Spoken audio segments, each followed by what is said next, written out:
Alors bonjour à tous, aujourd'hui nous continuons notre lecture du catéchisme de l'Église catholique et nous sommes maintenant dans la partie du catéchisme qui concerne cette phrase du credo « Je crois à la communion des saints » et donc nous sommes rendus à la question numéro 194 du compendium qui est « Que signifie l'expression communion des saints ?» Eh bien, cette expression signifie avant tout la participation commune de tous les membres de l'Église aux réalités saintes. La foi, les sacrements, en particulier l'Eucharistie, les charismes et les autres dons spirituels. À la source de la communion, il y a la charité qui ne cherche pas son intérêt, mais qui pousse les fidèles à mettre tout en commun, même leurs biens matériels, pour le service des plus pauvres. Alors, pour étayer ces propos du compendium, prenons les paragraphes 946 à 953 du catéchisme de l'Église, qui se trouvent, notamment pour la première partie, sous l'intitulé « La communion des saints ». Donc, après avoir confessé la Sainte Église catholique, le symbole des apôtres ajoute « la communion des saints ». Cet article est d'une certaine façon une explication du précédent. Qu'est-ce que l'Église, sinon l'assemblée de tous les saints, nous dit Nicetas. La communion des saints est précisément l'Église. Puisque tous les croyants forment un seul corps, le bien des uns est communiqué aux autres. Il faut de la sorte croire qu'il existe une communion des biens dans l'Église. Mais le membre le plus important est le Christ, puisqu'il est la tête. Ainsi, le bien du Christ est communiqué à tous les membres, et cette communication se fait par les sacrements de l'Église, nous dit saint Thomas d'Aquin. Comme cette Église est gouvernée par un seul et même esprit, tous les biens qu'elle a reçus deviennent nécessairement un fonds commun. Le terme communion des saints a dès lors deux significations étroitement liées. Communion chose sainte, donc sancta, et communion entre les personnes saintes, sancti. Sancta sanctis, donc ce qui est saint pour ceux qui sont saints, est proclamé par le célébrant dans la plupart des liturgies orientales lors de l'élévation des saints dons avant le service de la communion. Les fidèles, sancti, sont nourris du corps et du sang du Christ, sancta, afin de croître dans la communion de l'Esprit Saint et de la communiquer au monde.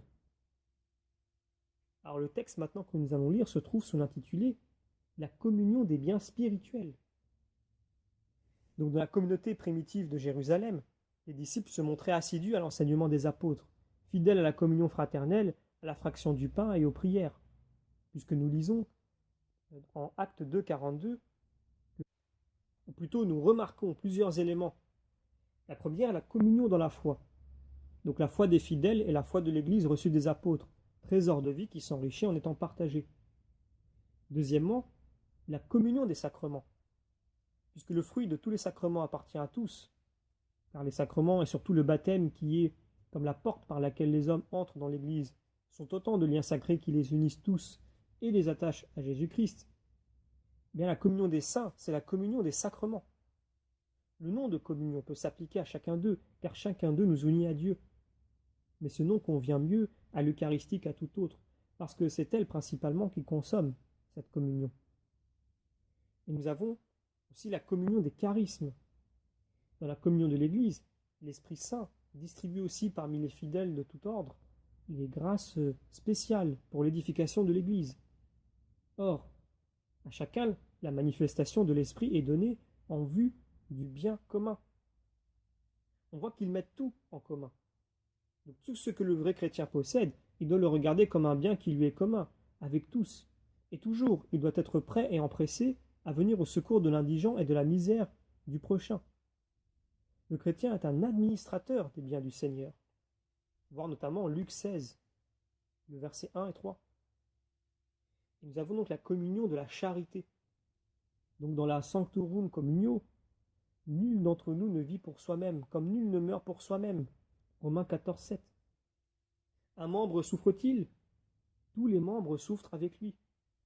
Un membre est-il à l'honneur? Tous les membres prennent part à sa joie.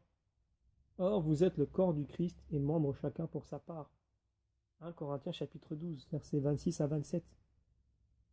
Et nous lisons dans le verset suivant, « La charité ne cherche pas ce qui est à elle. » Le moindre de nos actes, fait dans la charité, retentit au profit de tous, dans cette solidarité avec tous les hommes, vivants ou morts, qui se fondent sur la communion des saints. Et tout péché nuit à cette communion.